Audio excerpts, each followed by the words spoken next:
அனைவருக்கும் இனிமையான காலை வணக்கம். 2024ஆம் ஆண்டு ஜூலை மாதம் 10ஆம் தேதி புதன்கிழமை உங்களை ஸ்டார் தமிழின் நம் நாடு நிகழ்ச்சியில் சந்திப்பதில் மகிழ்ச்சியாக இருக்கின்றது. இன்றும் நம் நாடு நிகழ்ச்சியில் ஏராளமான பத்திரிகை செய்திகளோடு உங்களை சந்திக்க வந்திருக்கின்றேன்.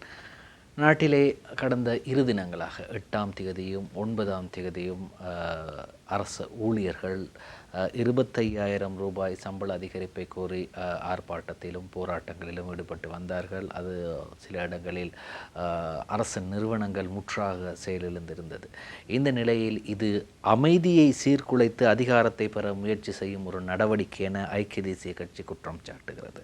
வீரகேசரி பத்திரிகையில் செய்தி வெளியாகிறது. அமைதியை சீர்குலைத்து அதிகாரத்தை பெற முயற்சி, ஐக்கிய தேசிய கட்சி குற்றச்சாட்டு. முன்னேற்றத்தை தடுக்கவே வேலைநிறுத்த போராட்டம் என்கிறது. நாட்டில் தற்போதுள்ள சில எதிர்க்கட்சிகள் தம்மால் தேர்தலில் வெற்றி பெற முடியாது என்பதை உணர்ந்துவிட்டன. எனவே 5,000 அரச உத்தியோகத்தர்களை அரசியல் தீவிரவாதிகளாக பயன்படுத்தி ஆட்சி அதிகாரத்தை கைப்பற்றுவதற்கு முயற்சிப்பதாக ஐக்கிய தேசிய கட்சியின் தவிசாளரும் பாராளுமன்ற உறுப்பினருமான வஜிர அபேவர்தன தெரிவித்துள்ளார். நாணய நிதியத்துடன் எட்டப்பட்ட இணக்கப்பாட்டுக்கு அமைய 2027இல் எமது பொருளாதார வளர்ச்சி 5% வரை அதிகரிக்க வேண்டும். அதற்குரிய வேலை திட்டங்களை ஜனாதிபதி ரணில் விக்ரமசிங்க தலைமையிலான அரசாங்கம் நடைமுறைப்படுத்தி வருகிறது. ஆனால் அவற்றை சீர்குலைக்கும் வகையில் தொழிற்சங்கங்கள் வேலைநிறுத்த போராட்டங்களை முன்னெடுத்துள்ளன. ஜனாதிபதி தேர்தலில் தம்மால் வெற்றி பெற முடியாது என்பதை உணர்ந்து கொண்டுள்ள எதிர்க்கட்சிகள் இந்த அரசியல் தீவிரவாதிகளை பயன்படுத்தி ஆட்சி அதிகாரத்தை கைப்பற்ற முயற்சிக்கின்றன. ஆசிரியர் தொழில் என்பது போற்றப்பட வேண்டிய ஒன்றாகும். எனினும் ஒட்டுமொத்த ஆசிரியர் தொழிலுக்கும் களங்கத்தை ஏற்படுத்தும் வகையில் ஒரு சிலரது செயற்பாடுகள் அமைந்துள்ளன. இந்த நாட்டில் தேர்தல் ஆணைக்குழுவில் பதிவு செய்யப்பட்ட 86 அரசியல் கட்சிகள் காணப்படுகின்றன. ஆனால் அவற்றின் ஊடாக ஜனாதிபதி தேர்தலில் போட்டியிட உள்ள எந்த ஒரு வேட்பாளரும் அதற்காக தகுதியற்றவராகவே உள்ளனர். பிரதேச சபை தலைவர் பதவிக்கு போட்டியிடுபவர்களை விட மோசமான நிலையிலே உள்ளனர். ஜனாதிபதி ரணில் விக்ரமசிங்கவுக்கு நிகராக தேர்தலில் போட்டியிட அவர்கள் வெட்கப்பட வேண்டும். காரணம், அவர்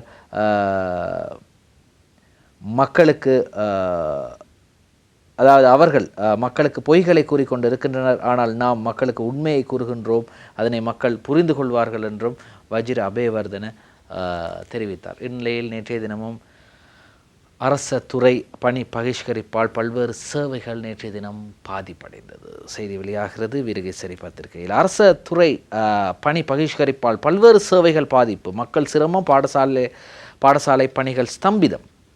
சம்பள முரண்பாட்டை முன்னிறுத்தி நேற்று 2வது நாளாக 200க்கும் மேற்பட்ட அரச தொழிற்சங்கங்கள் இணைந்து நாடளாவிய ரீதியில் மேற்கொண்ட பணி பகிஷ்கரிப்பு காரணமாக பெருமளவான அரச துறை செயற்பாடுகள் உட்பட பாடசாலை கல்வி நடவடிக்கைகள் பாதிக்கப்பட்டன. சேவை ஊழியர்கள், கிராம உத்தியோகத்தர்கள், அதேபோன்று நில அளவையாளர்கள், சமுர்த்தி உத்தியோகத்தர்கள், அதிபர், ஆசிரியர் என சுமார் 200க்கும் மேற்பட்ட அரச நிர்வாக தொழிற்சங்கங்கள் ஒன்றிணைந்து நேற்று முன்தினம் திங்கட்கிழமை முதல் செவ்வாய்க்கிழமை வரை 48 மணித்தியாலய சுகவீன விடுமுறை தொழிற்சங்க போராட்டத்தை முன்னெடுத்திருந்தனர்.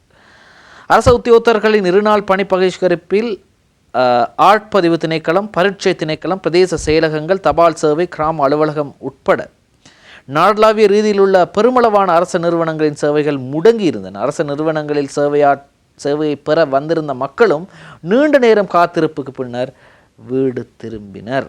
இதேவேளை நாளை, அதாவது இன்று பிற்பகல் 2 மணி அளவில் கூட உள்ள தொழிற்சங்க கூட்டத்தில் எதிர்வரும் நாட்களில் முன்னெடுக்க உள்ள தொழிற்சங்க நடவடிக்கைகள் தொடர்பில் தீர்மானம் மேற்கொள்ளப்பட உள்ளது என அரச மற்றும் மாகாண அரச சேவை தொழிற்சங்க கூட்டிணைவின் செயலாளர் சந்தன சூரியாராய்ச்சி தெரிவித்திருக்கிறார். எப்படியோ மக்கள், அதாவது இந்த வெளி இடங்களிலிருந்து கொழும்புக்கு, அதாவது பாஸ்போர்ட் கடவுச்சீட்டு பெறுவதற்காகவும், அதே போன்று ஆட்பதிவு திணைக்களத்திலே ஐடென்டி கார்டை, தேசிய அடையாள அட்டை பெறுவதற்காகவும் வந்தவர்கள் கூறி சென்ற விடயம் இடி விழுக வேண்டும் என்று கூறி சென்றார்கள். அதாவது இந்த பணி பகிஷ்கரிப்பில் ஈடுபடுபவர்களுக்கு இடி விழுக வேண்டும் என்று கூறி சென்றார்கள். அப்படி நடக்கக்கூடாது. ஆனால் அது அவர்களது வேதனை. நானோ நீங்களோ இவ்வளவு தூரத்திலிருந்து கொழும்புக்கு வந்து பணி பகிஷ்கரிப்பு இடம்பெறுவதால் அந்த சேவையை பெற முடியாமல் மீண்டும் செல்வது என்பது இவ்வளவு ஒரு கஷ்டமான விடயம். விடியற்காலை எழுந்து வர வேண்டும், அங்கே வரிசையில் நிற்க வேண்டும். நின்ற பிறகு இவர்கள் 8:30க்கு சொல்வார்கள், இல்லை இன்றைய தினம் சேவை வழங்கப்பட மாட்டாது என்று சார் மாத்தியா கௌருத்தாவின சேர்மார்கள் யாரும் வரவில்லை, இன்று உங்களுக்கு சேவை வழங்க முடியாது என்று சொல்லும்போது மீண்டும் அவர்களது ஊருக்கு அந்த சேவை நிறைவு பெறாமல் செல்ல வேண்டும். எவ்வளவு பணம் செலவாகும். மீண்டும் இன்னும் ஒரு நாள் வர வேண்டும். அதற்கு தொழில் செய்பவராக இருந்தால் விடுமுறை பெற வேண்டும்.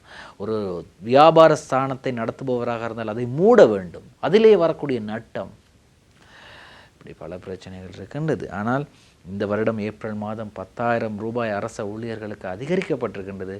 மேலும் 25,000 ரூபாய் வேண்டும். அதாவது நிறைவேற்று அதிகாரிகளுக்கு வழங்க தீர்மானித்துள்ள 25,000 ரூபாய் தங்களுக்கும் வேண்டும் என்று போராட்டத்திலே களமிறக்கிய பலர் இருக்கின்றார்கள். ஆனால் நேற்றைய தினம் ஒரு நற்செய்தி வெளியாகிறது. உண்மையிலே ஜனாதிபதியையும் இந்த அரசாங்கத்தையும் இந்த விடயத்தில் நாங்கள் பாராட்ட வேண்டும். என்ன சொல்லியிருக்கிறார் ஜனாதிபதி? கடந்த 2 தினங்களாக, அதாவது 8ஆம் திகதியும் 9ஆம் திகதியும் போராட்டத்திற்கு மத்தியிலும் ஆர்ப்பாட்டத்திற்கு மத்தியிலும் வேலைநிறுத்தத்திற்கு மத்தியிலும் தொழிலுக்கு வந்து கடமையை செய்தவர்களுக்கு விசேட சம்பள அதிகரிப்பும் நற்சான்றிதழும் வழங்கப்படும் என்று தெரிவித்திருக்கின்றார். 2 நாள் பணி புறக்கணிப்பில் பங்கேற்காதோருக்கு அதிர்ஷ்டம், அரச ஊழியருக்கு சம்பள உயர்வு, பதவி உயர்வுக்கும் சான்றிதழ், ஜனாதிபதியின் யோசனைக்கு அமைச்சரவை அங்கீகாரம். நாட்டின் தற்போதைய பொருளாதார நிலைமையை சரியாக புரிந்து கொண்டு மக்களுக்கு அசௌகரியம் ஏற்படாத வகையில் செயற்பட்டு கடந்த திங்கள் மற்றும் செவ்வாய்க்கிழமைகளில் கடமைக்கு சமூகம் அளித்த நிறைவேற்று தரம் அல்லாத அனைத்து அரச உத்தியோகத்தர்களுக்கும் விசேட சம்பள உயர்வொன்றை வழங்குவதற்கு, அவர்கள் அனைவரும் எதிர்கால பதவி உயர்வுகளுக்கு பயன்படுத்தும் வகையில் விசேட பாராட்டு சான்றிதழ் ஒன்றை வழங்குவதற்கும் அரசாங்கம் தீர்மானித்துள்ளது. ஜனாதிபதி ரணில் விக்ரமசிங்கவால் முன்வைக்கப்பட்ட பரிந்துரைக்கு அமைச்சரவை அங்கீகாரம் வழங்கியுள்ளது. இது தொடர்பாக அனைத்து அமைச்சின் செயலாளர்கள், திணைக்கள தலைவர்கள் மற்றும் மாகாண பிரதான செயலாளர்களுக்கு அறிவிக்குமாறு, அது தொடர்பிலான சுற்று நிருபம் வெளியிட நடவடிக்கை எடுக்குமாறும் பொது நிர்வாக உள்நாட்டு அலுவல்கள் மாகாண மற்றும் உள்ளூராட்சி அமைச்சின் செயலாளருக்கு பணிப்புரை வழங்கப்பட்டுள்ளது. தற்போதைய நிதி நிலைமையின் கீழ் மக்கள் மீது கூடுதல் வரிச்சுமையை சுமத்தாமல் முழு அரச சேவைக்கும் தற்போது வழங்கப்படும் சம்பளத்துக்கு மேலதிகமாக சம்பள அதிகரிப்பை கொடுப்பனவுகளையோ வழங்குவதற்கு சாத்தியமில்லை எனவும் திரைசேரி செயலாளர் தெரிவித்துள்ளார். அவங்க சொல்லிட்டாங்க, இப்போ வேட் வரி 18% இருக்கின்றது. இந்த 18% 22% ஆக்கினால் மட்டும்தான் இந்த சம்பள அதிகரிப்பை வழங்க முடியும் என்று. ஆனால் நேற்றைய தினம் ஒரு தொழிற்சங்க பிரதிநிதி ஒருவர் கேட்கிறார், சரி 22% நீங்கள் வெட் வரியை உயர்த்தினால்தான் எங்களுக்கு சம்பள அதிகரிப்பை வழங்க முடியும் என்றால், ஜனாதிபதியின் செலவுகளுக்காக ஒதுக்கப்பட்ட 875 கோடி ஒதுக்கப்பட்டது, அது எந்த வரியை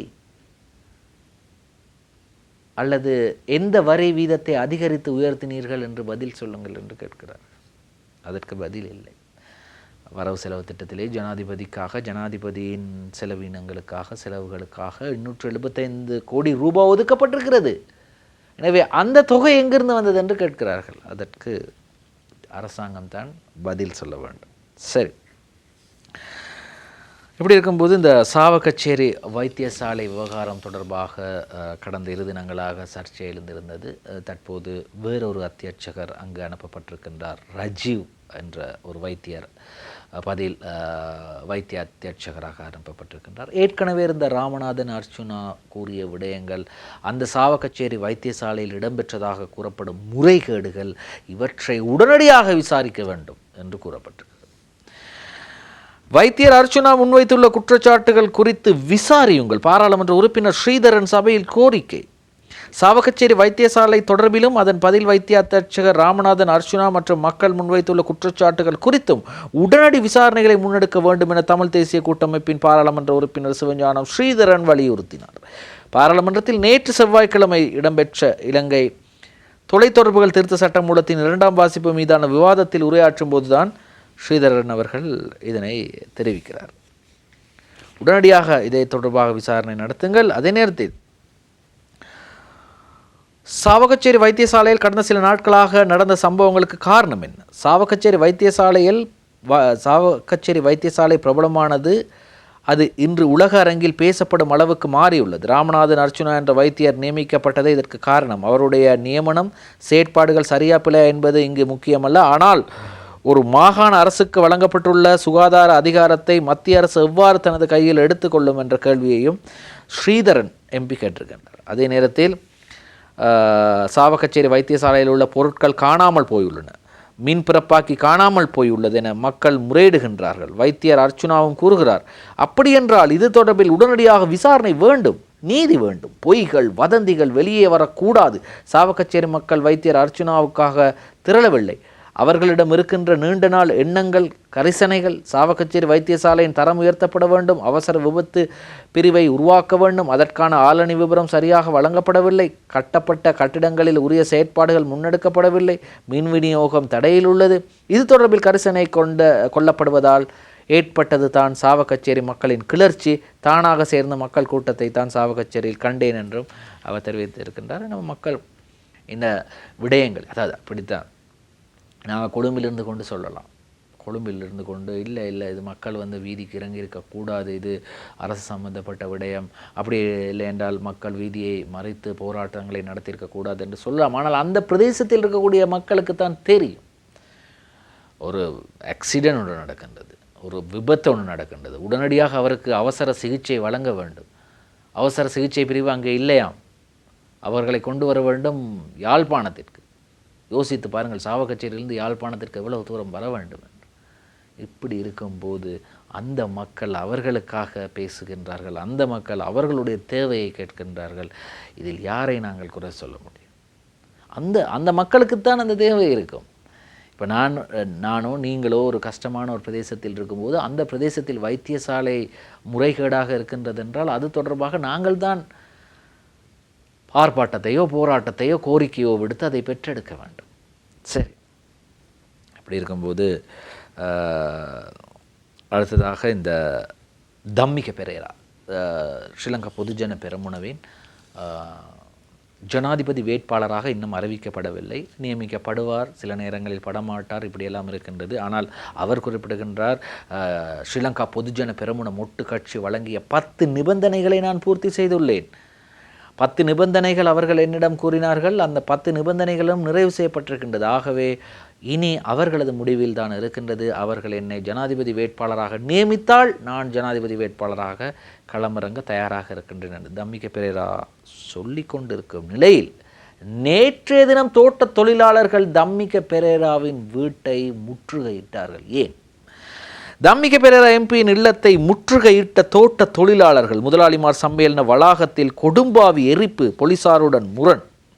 பெருந்தோட்ட தொழிலாளர்களுக்கு 1700 ரூபாய் சம்பள உயர்வை வழங்க மறுக்கும் பெருந்தோட்ட முதலாளிமார் சம்மேளனத்துக்கு எதிராக நேற்றைய தினம் இலங்கை தொழிலாளர் காங்கிரசின் ஏற்பாட்டில் தோட்ட தொழிலாளர்கள் ஒன்றிணைந்து கொழும்பில் பாரிய ஆர்ப்பாட்டம் ஒன்றை முன்னெடுத்தனர். நேற்று காலை 9:30 மணியளவில் கொழும்பு 4 அமைந்துள்ள முதலாளிமார் சம்மேளனத்தின் அலுவலக கட்டிடத்திற்கு முன்பாக இந்த பாரிய ஆர்ப்பாட்டம் ஆரம்பிக்கப்பட்டது. பலத்த பாதுகாப்புக்கு மத்தியில் முன்னெடுக்கப்பட்ட இந்த ஆர்ப்பாட்டத்தில் முதலாளிமார் சம்மேளனத்தின் ஊடக பேச்சாளர் ரோஷான் ராஜதுரையின் கொடும்பாவி எரிக்கப்பட்டு முதலாளிமார் சம்மேளனத்துக்கு எதிரான வாசகங்கள் எழுதப்பட்ட பதாதைகளை ஏந்தி கோஷம் எழுப்பியவாறு தொழிலாளர்கள் இந்த ஆர்ப்பாட்டத்தை முன்னெடுத்தனர். இதையடுத்து கொழும்பில் 7 அமைந்துள்ள ஏலிஸ் பெருந்தோட்ட நிறுவனத்தின் தலைவரும் பிரபல தொழிலதிபரும் பாராளுமன்ற உறுப்பினருமான தம்மிக பெரேராவின் இல்லத்திற்கு முன்பாக ஆர்ப்பாட்டக்காரர்கள் கூடி கோஷம் எழுப்பி தமது எதிர்ப்பை வெளிப்படுத்தினர். இதனால் போலீஸ் மற்றும் விசேட அதிரடிப்படையினர் ஸ்தலத்துக்கு வரவழைக்கப்பட்டு பாதுகாப்பு தீவிரமாக பலப்படுத்தப்பட்டிருந்தது. இதன் போது தொழிலாளர்கள் தொழிலதிபரின் இல்ல வளாகத்திற்கு நுழைய அனுமதிக்குமாறு தெரிவித்த பாதுகாப்பு கடமையில் ஈடுபட்ட போலீசாருடன் முரண்பட்டதால் அங்கு பதற்றமான ஒரு சூழல் ஏற்பட்டது. இதன் போது ஆர்ப்பாட்டத்தில் ஈடுபட்ட தொழிலாளர்கள் 1000 ரூபாவை கொண்டு வாழ்க்கை நடத்த முடியுமா எனவும் தொழிலதிபர் என்ற ரீதியில் அடிமட்ட மக்களது வழியை உணர்ந்து 1700 ரூபாய் சம்பளத்தை வழங்க வேண்டும் என தெரிவித்தும் கோஷம் எழுப்பியிருந்தனர். அதாவது அவர் ஒரே ஒரு தோட்ட நிறுவனத்திற்குத்தான் அவர் தலைவராக இருக்கின்றார். அந்த ஏலிஸ் பெருந்தோட்ட நிறுவனம், அதனுடைய தலைவராகத்தான் பாராளுமன்ற உறுப்பினர் தொழிலதிபர் தம்மிக பெரேரா இருக்கிறார். இப்பொழுது அவரை மட்டும் இங்கே நாங்கள் அவரது வீட்டை மட்டும் முற்றுகையிட்டு எதுவுமே ஆக போவதில்லை. நீதிமன்றம் சொல்லியிருக்கிறது, இந்த நாட்டிலே ஒரு சட்டம் என்று ஒன்று இருக்கின்றது, அந்த சட்டத்தினூடாக முடிவுகளை எடுக்க வேண்டும். எந்த விடயமாக இருந்தாலும் நாங்கள் ஒரு நியாயமாக இருக்க வேண்டாமா என்று வடிவேல் சொல்வதை போன்று ஒரு சாதாரணமான விடயத்தை நாங்கள் பேச வேண்டும். நீதிமன்றம் சொல்லியிருக்கின்றது, அரசாங்கம் வெளியிட்ட வர்த்தமானிக்கு நீதிமன்றம் இடைக்கால தடையை விதித்திருக்கிறது. 1700 ரூபாய் கொடுக்க முடியாது என்று முதலாளிமார் சம்மேளனம் மனுவை தாக்கல் செய்தார்கள். அந்த மனுவுக்கு நீதிமன்றம் இடைக்கால தடையை விதித்திருக்கின்றது. அதாவது வர்த்தமானியின் மூலமாக 1700 ரூபாய் கொடுக்க வேண்டாம், கொடுக்க முடியாது, இப்பொழுது அதற்கான தடையை விதிக்கின்றோம் என்று விதித்திருக்கின்றது. இப்படி இருக்கும்போது இந்த ஆர்ப்பாட்டத்தின் மூலமாக என்ன நடக்கப் போகின்றது, யாருக்காக இந்த ஆர்ப்பாட்டம் நடைபெறுகின்றது, அல்லது தோட்ட தொழிலாளர்களை கொழும்புக்கு அழைத்து வந்தோ அல்லது கொழும்பில் இருக்கக்கூடியவர்களை தோட்ட தொழிலாளர்களாக ஆடைகளை மாற்றியோ ஏதோ நடக்கப் போவது இல்லை. காரணம், இந்த ஆர்ப்பாட்டங்களில் என்ன நடக்கப் போகின்றது பார்ப்போம். அடுத்ததாக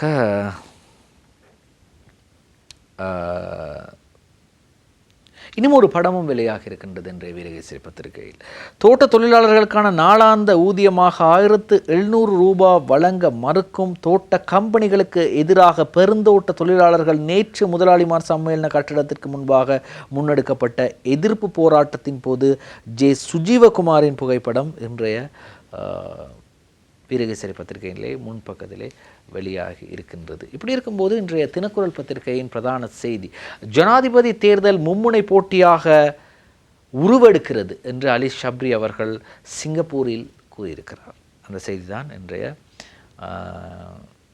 தினக்குரல் பத்திரிகையின் பிரதான தலைப்பு செய்தியாக வந்திருக்கின்றது. இப்படி இருக்கும்போது பெருந்தோட்டங்களை கிராமங்களாக அடையாளப்படுத்தி வர்த்தமானி அறிவிப்பு, ஜனாதிபதி கனவு காணும் தம்மிக்க பெரேரா எதிர்ப்பு, ஜீவன் தொண்டமான் கூறியிருக்கிறார். பெருந்தோட்ட கம்பெனிகளின் கட்டுப்பாட்டில் மக்கள் வாழும் இடங்களை கிராமங்களாக அடையாளப்படுத்தி வர்த்தமானி அறிவித்தலை வெளியிட ஜனாதிபதி முன்வைத்த யோசனைக்கு அமைச்சரவை அங்கீகாரம் வழங்கியுள்ளது. தோட்ட பகுதிகளை கிராமமாக அறிவித்து காணி உரிமையை பெற்றுக் கொடுப்போம். பெருந்தோட்ட மக்களின் பிரச்சனைகளுக்கு தீர்வு காண மலையக மக்கள் பிரதிநிதிகள் அனைவரும் ஒன்றிணைந்து செயற்பட வேண்டும். ஜனாதிபதியாக கனவு காணும் தம்மிக்க பெரேரா 1700 ரூபாய் சம்பள அதிகரிப்புக்கு எதிர்ப்பு தெரிவிக்கிறார் என நீர்வளங்கள் மற்றும் பெருந்தோட்ட உட்கட்டமைப்பு வசதிகள் அபிவிருத்தி அமைச்சர் ஜீவன் தொண்டமான் தெரிவித்திருக்கிறார். தொண்டமான் சொல்கிறார், இப்படி இவர் என்னடாப்பா, இவர் ஜனாதிபதியாக கனவு காண்கிறார், அடுத்த தேர்தலில் போட்டியிட கனவு காண்கிறார், ஆனால் 1700 ரூபாய் சம்பளம் கொடுக்க மறுக்கிறாரே என்ற ஒரு கேள்வியை ஜீவன் தொண்டமான் கேட்டிருக்கின்றார். இது எப்படியோ இந்த 1700 ரூபாய் சம்பள விவகாரம் எல்லா இடங்களிலும் ஆர்ப்பாட்டங்கள் போராட்டங்கள் இப்படி தொடர்ச்சியாக நடைபெற்று வருகிறது. இந்த நிலையில்தான் அவரும் இந்த விடயத்தை தெரிவித்திருக்கின்றார். இப்படி இருக்கும்போது அடுத்ததாக இந்த செல்வம் அடைக்கலநாதனை நியமிக்குமாறு தற்போது ஒரு கோரிக்கை விடுக்கப்படுகின்றது. எதற்காக செல்வம் அடைக்கலநாதனை நியமிக்கப் போகின்றார்கள் என்றால், செலோவின் செயலாளர் கருணாகரம் மாவை சேனாதிராஜாவுக்கு கடிதம், அதை பார்ப்போம் விரிவாக.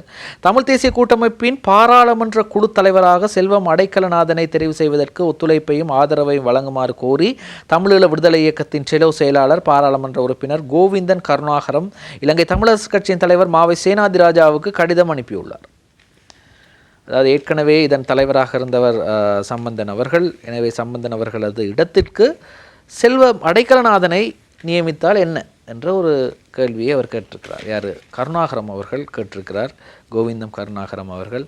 எனவே அப்படி இருக்கும்போது செல்வம் அடைக்கலநாதன் அவர்களை நியமிப்பார்களா என்பதை பொறுத்திருந்து தான் பார்க்க வேண்டும். கூட்டமைப்பு அங்கத்துவத்தை கட்சிக்குள் கடந்த காலங்களில் பல உள்ளீட்டு பிரச்சனைகள் மனவேதனைகள் வந்தபோதும் நாங்கள் பாராளுமன்றத்திற்குள் எமது மக்களின் தேவை நன்மை கருதி ஒற்றுமையாகத்தான் செயற்பட்டு வந்தோம். அந்த அடிப்படையில் தொடர்ந்தும் ஒற்றுமையாக பாராளுமன்றத்திற்குள் செயற்பட விரும்புகின்றோம். எனவே ஏற்பட்டுள்ள கூட்டமைப்பின் பாராளுமன்ற குழு தலைவருக்கான வெற்றிடத்தை எல்லோருடைய சம்மதத்துடனும் நிரப்புவதற்கு விரும்புகின்றோம். எனவே அதை செல்வம் அடைக்கலநாதனுக்கு கொடுங்கள் என்று டெலோ அமைப்பைச் சேர்ந்த பாராளுமன்ற உறுப்பினர் கோவிந்தன் கருணாகரம் கேட்டிருக்கின்றார். பொறுத்திருந்து பார்ப்போம். சரி, இப்படி இருக்கும்போது எனது குடும்பத்துக்கும் எனக்கும் பாதுகாப்பு தாருங்கள். யார் சொன்னது? ஒரு சிறு விளம்பர இடைவேளைக்கு பிறகு சந்திப்போம். நம் நாடு தொடர்கிறது. எனக்கும் குடும்பத்துக்கும் பாதுகாப்பு தாருங்கள் என்று பாராளுமன்ற உறுப்பினர் ஸ்ரீதரன் கேட்கிறார். எனக்கும் குடும்பத்துக்கும் பாதுகாப்பு தாருங்கள், ஸ்ரீதரன் எம்பி சபாநாயகரிடம் கோரிக்கை. என்னையும் என் குடும்பத்தையும் இலக்கு வைத்து அச்சுறுத்தும் செயற்பாடுகள் முன்னெடுக்கப்படுவதால் எமது பாதுகாப்பு குறித்து அச்சம் ஏற்பட்டுள்ளது. ஆகவே எனக்கும் எனது குடும்பத்தினருக்கும் பாதுகாப்பு தருமாறு சபாநாயகர் உத்தரவாதம் அளிக்க வேண்டும் என தமிழ் தேசிய கூட்டமைப்பின் பாராளுமன்ற உறுப்பினர் சிவஞானம் ஸ்ரீதரன் கேட்டிருக்கிறார். அவருக்கும் அவரது குடும்பத்திற்கும் பாதுகாப்பு கோரியிருக்கிறார். யாழ் மாவட்ட பாராளுமன்ற உறுப்பினரான என்னையும் எனது குடும்பத்தினரையும் அச்சுறுத்தும் வகையிலான செயற்பாடுகள் தற்போது முன்னெடுக்கப்பட்டு வருவதை அறிய முடிகிறது. கடந்த 28ஆம் தேதி காலை 8:05 மணியளவில் இலக்கம் 75 இந்து கல்லூரி ஒழுங்கு யாழ்ப்பாணம் எனும் முகவரியில் அமைந்துள்ள எனது வதிவிட இல்லத்துக்கு முன்னால் கருப்பு துணியால் இலக்கத்தகடு மறைக்கப்பட்ட 4 மோட்டார் சைக்கிள்களில் வெள்ளிப்பிடியிட்ட வாள்கள் கூறிய ஆயுதங்களுடன் முகமூடி அணிந்து வந்த 12 பேரின் நடமாட்டம் எனது குடும்பத்தினரையும் அவ்வீதியில் வசிக்கும் ஏனைய பொதுமக்களையும் அச்சுறுத்தும் வகையில் அமைந்திருந்ததை இந்த சபையில் கவனத்திற்கு கொண்டு வருகிறேன். ஏற்கனவே கடந்த 2021 மார்ச் 26ஆம் தேதி மேற்குறித்த முகவரியில் உள்ள எனது வீட்டில் வைத்து எனது மகன் மீது இனந்தெரியாத கும்பலால் தாக்குதல் மேற்கொள்ளப்பட்டதோடு அவருடைய மோட்டார் சைக்கிளும் கடுமையான சேதத்துக்கு உள்ளாக்கப்பட்டது. இதுபோன்ற அச்சுறுத்தல் சம்பவம் மீண்டும் அண்மையில் மேற்கொள்ளப்பட்டுள்ளது. இது எனது குடும்பத்தினதும் பாதுகாப்பு குறித்த அச்சத்தை ஏற்படுத்தியுள்ளது. எனவே இது தொடர்பில் சபாநாயகர் உயர்ந்த கரிசனை கொண்டு மேற்கொடுத்த சம்பவங்களின் பின்னணி குறித்து ஆராய்ந்து முறையான விசாரணை நடத்த ஆவண செய்தும் எனது குடும்பத்தின் பாதுகாப்புக்கும் உத்தரவாதம் அளிக்க வேண்டும் என்று ஸ்ரீதரன் அவர்கள் கேட்டிருக்கிறார். யாராக இருந்தாலும் பாராளுமன்ற உறுப்பினருக்கு சில நேரங்களில் ஒரு மெய் பாதுகாவலர் இருப்பார், இல்லாவிட்டால் 2 மெய் பாதுகாவலர் இருப்பார். ஆனால் இங்கே அவர் குறிப்பிடுகின்றார் கிட்டத்தட்ட 12 பேர் வீட்டுக்கு முன்னுக்கு வந்து வெள்ளத்தனம் காட்டினாங்களாம் என்று தெரிவிக்கின்றார் ஸ்ரீதரன். யாராக இருந்தாலும் உயிர் மீது அந்த பயமும் தனது குடும்பத்தின் மீது இருக்கக்கூடிய அந்த அக்கறையும் இருக்கும். சரி, இப்படி இருக்கும்போது மற்றொரு செய்தி வெளியாக இருக்கின்றது. இன்றைய வீரகேசரி பத்திரிகையில் இந்தியா சீனாவை கையாள்வதில் சமநிலை பெற முற்படுகிறோம், கடன் மறுசீரமைப்பு விரைவில் பூர்த்தி என்கிறார் அமைச்சர் அலி ஷப்ரி. இலங்கை எதிர்வரும் சில வாரங்களில் சர்வதேச பிணைமுறியாளர்களுடன் அல்லது பிணைமுறிதாரர்களுடன் $12.5 பில்லியன் கடன்களை மறுசீரமைப்பது குறித்த பேச்சுவார்த்தைகளை நிறைவு செய்யும் என அமைச்சர் அலி ஷப்ரி தெரிவித்தார். அத்தோடு இந்தியா மற்றும் சீனா ஆகிய இரு அயல் நாடுகளையும் கையாளும் விதத்தில் வேறுபாடுகள் இல்லாதிருப்பதை உறுதிப்படுத்தும் வகையில் இவ்விடயத்தில் சமநிலை பேணுவதற்கு முற்படுவதாக சுட்டிக்காட்டியுள்ள அவர் அவ்விரு பெரும் நாடுகளும் தமது முக்கிய கடன் வழங்குனர்களாகவும் முதலீட்டாளர்களாகவும் இருப்பதாகவும், இருப்பினும் அவை இந்து சமுத்திர பிராந்தியத்தில் உள்ள மிக சிறிய நாட்டில் பூகோள அரசியல் ஆதிக்கத்தை நிலைநிறுத்தும் சலசலப்பில் இருப்பதாகவும் குறிப்பிட்டுள்ளார் என்று இன்றைய வீரகேசரி பத்திரிகையிலே இந்த செய்தி வெளியாகி இருக்கின்றது. இப்படி இருக்கும்போது இந்த கிளப் வசந்த் என்பவர் அத்துருகிரிய பிரதேசத்தில் வைத்து சுட்டுக் கொல்லப்பட்டார். ஒரு டாட்டூ நிறுவனத்திற்கு அவர் வருகை தந்தபோது அங்கு இடம்பெற்ற துப்பாக்கிச் சூட்டு சம்பவத்தில் அவர் உயிரிழந்தார். கூடவே பாடகி சுஜீவா காயமடைந்து அவரது கால்களில் 4 சத்திர சிகிச்சைகள் மேற்கொள்ளப்பட்டிருப்பதாகவும் கூறப்படுகின்றது. இப்படி இருக்கும்போது அந்த டேட்டூ நிறுவன உரிமையாளர் தான் இந்த கொலைக்கு பின்னணியில் இருக்கிறார், அல்லது இந்த துப்பாக்கிச்சூட்டு சம்பவத்தை நெறிப்படுத்தியிருக்கிறார், ஒழுங்கு செய்திருக்கிறார். எனவே அந்த டேட்டூ நிறுவன உரிமையாளருக்கு 16 லட்சம் கொடுக்கப்பட்டிருக்கின்றது. அந்த டேட்டூ நிறுவனத்தை கடையை வாடகைக்கு எடுத்து அந்த செலவுகளுக்கும் அந்த திறப்பு விழாவுக்கு மட்டும் 16 லட்சம் கொடுக்கப்பட்டிருக்கின்றது. அந்த 16 லட்சத்தில் தான் அவர் எல்லா செலவுகளையும் செய்திருக்கின்றார். அதாவது கிளப் வசந்தவை அந்த இடத்திற்கு அந்த டேட்டூ நிறுவன உரிமையாளர் தான் பிரதம அதிதியாக வரவழைத்து இந்த துப்பாக்கிச்சூட்டு சம்பவத்தை ஒழுங்கு செய்திருக்கின்றார். கிளப் வசந்தவின் கொலை 7 பேர் கைது, விசாரணை தீவிரம். அத்துர்கிரிய நகரில் பச்சை குத்தும் அழகு கலை நிலைய திறப்பு நிகழ்வின் போது துப்பாக்கிச்சூடு நடத்தி கிளப் வசந்த உள்ளிட்ட 2 கொலை செய்து மேலும் 4 படுகாயம் ஏற்படுத்திய சம்பவமானது துபாயிலிருந்து நெறிப்படுத்தப்பட்டுள்ளதாக விசாரணைகளில் கண்டறியப்பட்டுள்ளது. கொழும்பு தெற்கு பிராந்திய போலீஸ் அதிபர் கயந்த மாரப்பனவின் நேரடி கட்டுப்பாட்டில் மேல் மாகாண தெற்கு குற்ற தடுப்பு பிரிவினரும் நுகேகொட போலீஸ் வலயத்திற்கு பொறுப்பான சிரேஷ்ட போலீஸ் அத்தியட்சகர் PPS ஜயமாவின் வழிநடத்தலில் அத்துருகிரிய போலீஸ் நிலைய பொறுப்பதிகாரி பிரதான போலீஸ் பரிசோதகர் சார்த்த பெர்னாண்டோ மற்றும் குற்றவியல் பிரிவின் பொறுப்பதிகாரி போலீஸ் பரிசோதகர் பிரேமலால் உள்ளிட்ட 10 போலீஸ் குழுக்கள் முன்னெடுக்கும் விசாரணைகளில் இந்த தகவல்கள் வெளிப்படுத்தி இருக்கின்றது.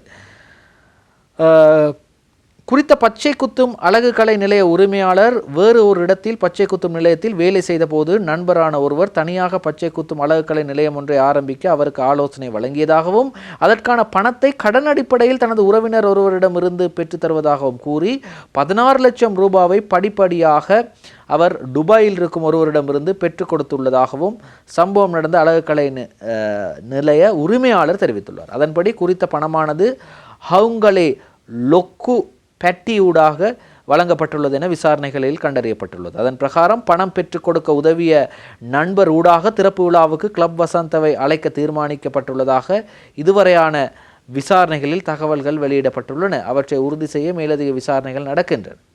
இத்தகைய இக்கொலைக்காக 3 மாதங்கள் வரை திட்டம் திட்டப்பட்டுள்ளதாக போலீசார் சந்தேகிக்கின்றனர்.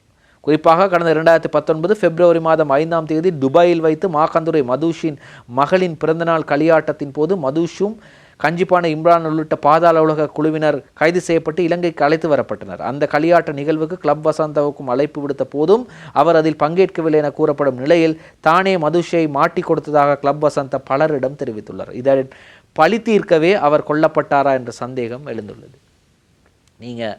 நாங்கள் துபாயில் இருக்க நேரம் எங்களை நீங்கள் போலீஸுக்கு காட்டி கொடுத்தீங்க தானே, அதுக்காகத்தான் என்று சொல்லப்படுகின்றது. அதே போன்று நேற்று நான் குறிப்பிட்டது போன்று அந்த தோட்டாக்களில் KPI என்று இருக்கின்றதாம். ஆகவே இது கஞ்சிப்பானை இம்ரானின் சதித்திட்டமாக இருக்கும் என்று போலீஸை திசை திருப்புவதற்காகவும் இப்படி செய்திருக்கலாம் என்றும் நேற்றைய தினம் போலீஸ் மா அதிபர் தேசபந்து தின்னகோன் அவர்கள் தெரிவிக்கிறார். அதே நேரத்தில் அந்த நிகழ்வுக்கு வருகை தந்த கிளப் வசந்தவின் மனைவியின் ஹேண்ட் பேக்கில் ஒரு துப்பாக்கி இருந்திருக்கிறது, ஒரு ரிவால்வர் இருந்திருக்கின்றது. அந்த ரிவால்வர் ஊடகவியலாளர்கள் கேட்டார்கள் போலீஸ் மா அதிபரிடம், அந்த ரிவால்வர் சட்டபூர்வமானதா சட்டபூர்வமற்றதா என்று. அதற்கு அவர் பதிலளித்தார், நீதி விரோதி சட்டபூர்வமற்ற ஒரு துப்பாக்கி அவரிடம் இருந்திருக்கிறது. சரி, இப்படி அந்த செய்தியையும் பார்த்தோம். இந்த செய்தி தொடர்பாக எதிர்காலத்தில் வரும் செய்திகளையும் உங்களுக்கு அறிவிக்க நாங்கள் தயாராக இருக்கின்றோம். நேற்றைய தினம் இந்த மறைந்த தமிழரசு கட்சியின் சிரேஷ்ட மூத்த தலைவரும் பெருந்தலைவருமான சம்பந்தன் அவர்களின் வெற்றிடத்திற்கு குகதாசன் அவர்கள் எம்பியாக நியமிக்கப்பட்டார். எம்பி ஆனார் குகதாசன். சபாநாயகர் முன்னிலையில் சத்திய பிரமாணம். 9வது பாராளுமன்றத்தின் உறுப்பினராக கதிரவேலு சண்முகம் குகதாசன் சபாநாயகர் மஹிந்த அபேவர்தன முன்னிலையில் நேற்று செவ்வாய்க்கிழமை சத்திய பிரமாணம் செய்து கொண்டார். இலங்கை பாராளுமன்றத்தின் முன்னாள் எதிர்க்கட்சித் தலைவரும் இலங்கை தமிழரசு கட்சியின் சிரேஷ்ட தலைவருமான ராஜவரோதயம் சம்பந்தனின் மறைவை அடுத்து ஏற்பட்ட பாராளுமன்ற உறுப்பினர் பதவி வெற்றிடத்திற்கு கதிரவேலு சண்முகம் குகதாசன் நியமிக்கப்பட்டுள்ளார். 1975ஆம் ஆண்டு முதல் இலங்கை தமிழரசு கட்சியில் உறுப்பினராக இருந்து 2018ஆம் ஆண்டு முதல் கட்சியின் திருகோணமலை மாவட்ட தலைவராக பணியாற்றி வருகிறார். தேசிய கொள்கை, பொருளாதார விவகாரங்கள் மற்றும் மீள்குடியேற்ற அமைச்சின் கீழ் கிழக்கு மாகாண அபிவிருத்தி அலுவலக இணைப்பாளராகவும் பணியாற்றியுள்ளார் என்றும் அந்த செய்தி தொடர்கிறது. இப்படி இருக்கும்போது சாதாரணமாக அவர்கள் அந்த சத்திய பிரமாண கடிதத்தை சபாநாயகரிடம் வாசிக்க வேண்டும். சபாநாயகரிடம் வாசித்துவிட்டு ஒரு படி கீழ் இறங்கி பாராளுமன்ற செயலாளர் நாயகம் துஷானி ரோஹணதீர் இருந்தார், அவரிடம் கையொப்பமிட வேண்டும். அந்த பாராளுமன்ற ஏட்டில் கையொப்பமிட வேண்டும். அதற்காக அவர் இறங்கும்போது தடுக்கி விழுந்து போயிட்டார். உடனடியாக பாராளுமன்ற ஊழியர்கள் அவரை காப்பாற்றினார்கள். வயது முதிர்ந்த நிலையில்தான் அவர் தடுக்கி விழுக போனவரை காப்பாற்றி விட்டார்கள்.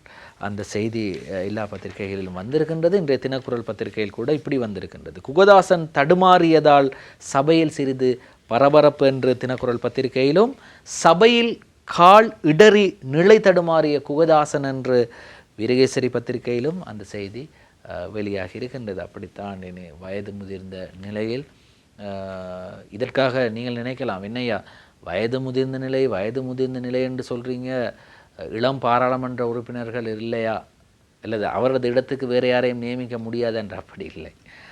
ஒரு பாராளுமன்ற உறுப்பினர் உயிரிழந்தாலோ அல்லது அவரது வெற்றிடமானாலோ அவருக்கு அடுத்து தேர்தலிலே அதிகப்படியான வாக்குகளை பெற்றவர் தான் இருப்பார். எனவே சம்பந்தன் ஐயாவுக்கு அடுத்து அதிகப்படியான திருகோணமலை மாவட்டத்திலே வாக்குகளை பெற்றவர் இந்த குகதாசன். அவர்தான் முறைப்படி போக வேண்டும் பாராளுமன்றத்துக்கு. எனவே அவர்தான் போயிருக்கிறார். சரி, இப்படி இருக்கும்போது இந்த கிரிக்கெட் மற்றும் சில விளையாட்டுகளில் விளையாடாமல் வெற்றி பெறுவார்கள். அதே போன்றுதான் ஜனாதிபதி விளையாடாமல் வெற்றி பெற முயற்சிக்கிறார் என்ற ஒரு குற்றச்சாட்டு சுமத்தப்படுகிறது. விளையாடாமல் வெற்றி பெற முயற்சிக்கும் ரணில் பிரதான எதிர்க்கட்சி குற்றச்சாட்டு. கிரிக்கெட்டில் காணப்படும் டக்வர்த் லூயிஸ் முறை மூலம் விளையாடாமல் வெற்றி பெறுவதை போன்று தேர்தலில் போட்டியிடாமல் வெற்றி பெறும் வழி ஏதேனும் உள்ளதா என ஜனாதிபதி ஆராய்ந்து கொண்டிருக்கிறார். பதவிக்காலம் தொடர்பில் உயர்நீதிமன்றம் வழங்கியுள்ள தீர்ப்பு மக்களின் சந்தேகத்தை தீர்த்து வைத்துள்ளது என ஐக்கிய மக்கள் சக்தியின் பாராளுமன்ற உறுப்பினர் முஜிபுர் ரஹ்மான் தெரிவிக்கிறார். இதே செய்தி இன்றைய தினக்குரல் பத்திரிகையிலும் வெளியாக இருக்கின்றது. கிரிக்கெட்டில் விளையாடாமல் வெற்றி பெறும் முறை உள்ளது போன்று தேர்தலிலும் போட்டியிடாமல் வெற்றி பெறும் வழி இருக்கிறதா முஜிபுர் ரஹ்மான் கேள்வி என்ற செய்தி வெளியாக இருக்கின்றது. எது எப்படியோ அப்படியெல்லாம் இல்லை ஐயா, அவர் விளையாடாமல் எல்லாம் வெற்றி பெற மாட்டார். விளையாட்டுக்கு களமிறங்க போறார். வெற்றி பெறுவாரா வெற்றி பெற மாட்டாரா என்பது அது இரண்டாவது விடயம். அவர் களமிறங்க போறார் அப்படின்னு சொல்றாரு வஜிர அபேவர்தன். சுயாதீன வேட்பாளராக ரணில் களமிறங்குவார். ஐக்கிய தேசிய கட்சி தவிசாளர் வஜிர அபேவர்தன் ஜனாதிபதி ரணில் விக்ரமசிங்க சுயாதீன வேட்பாளராக களமிறங்குவது மாத்திரமின்றி வெற்றி பெறுவதும் உறுதியாகும். எனவே தேர்தலுக்கு முன்னரான மதிப்பீடுகளில் ஈடுபடுபவர்கள் முட்டாள்கள். அடேங்கப்பா, யாரை சொல்றாருன்னு தெரியல. தேர்தலுக்கு முன்னரான மதிப்பீடுகளில் ஈடுபடுபவர்கள் முட்டாள்கள். ஜனாதிபதி ரணிலின் வெற்றிக்காக ஆளுந்தரப்பின் சகல கட்சிகளும் ஒன்றிணைய வேண்டும் என்று ஐக்கிய தேசிய கட்சியின் தவிசாளர் வஜிர அபேவர்தன் தெரிவிக்கிறார். முட்டாள்கள்னு சொல்லியிருக்கிற நல்ல வேலை எங்களை சொல்லலை, இல்லை அவர் எங்களை சொல்லலை, மதிப்பீட்டாளர்கள் சொல்கிறார். இப்போ இந்த தெரிவிக்கிறாங்க தானே, இவர் தான் வெற்றி பெறுவார், இவர் தான் வெற்றி பெறுவார், இவருக்கு வாய்ப்பே இல்லை, இவருக்கு பிணை கூட கிடைக்காது, இப்படியெல்லாம் சொல்லுவாங்க தானே, அவங்கள தான் சொல்கிறார் முட்டாள்கள் என்று சொல்லியிருக்கிறார் வஜிர அபேவர்தன். விபரீத முடிவெடுக்கிறதுல காதலர்களுக்கு ஈடு காதலர்களே தான். கொஞ்ச நேரம் சில விஷயங்களை யோசித்து முடிவெடுத்திருக்கலாம். விபரீத முடிவை எடுத்த காதலர்கள் தொடர்பான செய்தியை பார்ப்போம். விபரீத முடிவை எடுத்த காதலர்கள் என்ன செய்திருக்கிறாங்க? வெள்ளாவெளி போலீஸ் பிரிவுக்கு உட்பட்ட பாளையடிவட்டை பிரதேசத்தில் காதலர்கள் தூக்கிட்டு தற்கொலை செய்த சம்பவம் நேற்று பதிவாகியது. பாளையடிவட்டை பிரதேசத்தைச் சேர்ந்த ரங்கநாதன் ரதன் 21 வயது, புண்ணியமூர்த்தி ஷபேஷினி வயது 16 ஆகியோர் இவ்வாறு உயிர் மாய்த்த நிலையில் சடலமாக மீட்கப்பட்டுள்ளனர். நீண்ட காலமாக வீட்டாரின் விருப்பமின்றி காதலித்து வந்திருந்த நிலையில் சம்பவ தினத்துக்கு முதல் நாள் வீட்டை விட்டு வெளியேறிய இருவரும் நேற்று காலை அப்பிரதேச வயல்வெளியில் உள்ள மரம் ஒன்றில் தூக்கிட்ட நிலையில் சடலமாக மீட்கப்பட்டதாக போலீசாரின் ஆரம்பகட்ட விசாரணைகளிலிருந்து தெரிய வந்திருக்கின்றது. உண்மையிலே விபரீத முடிவுதான், கவலையாகத்தான் இருக்கின்றது. இப்படி இருக்கும்போது பாக்கு நீரிணையை நீந்தி சாதனை படைத்த சிறுவனை பாராட்டியிருக்கிறார் ஜனாதிபதி.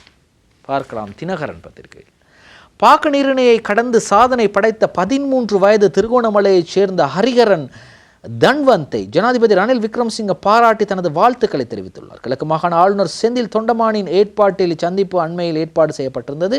கடந்த மார்ச் 1ஆம் தேதி மாணவன் பாக்கு நீரிணையை கடந்து சாதனை படைத்தார். இச்சந்திப்பில் சாதனை படைத்த சிறுவனின் தாய் மற்றும் தந்தை என குடும்பத்தினரும் கலந்து கொண்டுள்ளனர். நாங்களும் அந்த சிறுவனுக்கு, அதாவது ஹரிஹரன் தன்வந்துக்கு எங்களுடைய வாழ்த்துக்களை தெரிவித்துக் கொள்கின்றோம். இன்றும் ஸ்டார் தமிழின் நம் நாடு நிகழ்ச்சியிலே ஏராளமான செய்திகளை உங்களுக்காக கொண்டு வந்தோம். தயாரிப்பில் கவின் சாந்த் உதவி இருந்தார். மற்றும் ஒரு ஸ்டார் தமிழின் நம் நாடு நிகழ்ச்சியில் உங்களை சந்திக்கும் முறை விடைபெறுகின்றோம். நன்றி, வணக்கம்.